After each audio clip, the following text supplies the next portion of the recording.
বাচ্চাদের কিভাবে শেপস চেনাতে হয় বা কালার্স চেনাতে হয় সেগুলো আমি দেখিয়েছি। আর এটা আমি কিনেছি ওকে কাউন্ট করা শেখানোর জন্য। কালার তো মোটামুটি এখানেও জানি কোনটা কি কালার। বাবু বলো এটা কি কালার? ইয়েলো কালার, এটা গ্রিন কালার, এটা ব্লু কালার, এটা রেড কালার, আর এটা। White colour. হ্যাঁ, এবার এইগুলো দিয়ে এটা আমি খুলে দেবো।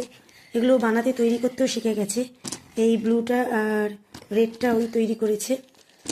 তো কাউন্ট করা কীভাবে শেখা যায় এটা দিয়ে আমি সেটা দেখাবো এখন। করো। আর হুম 3 হুম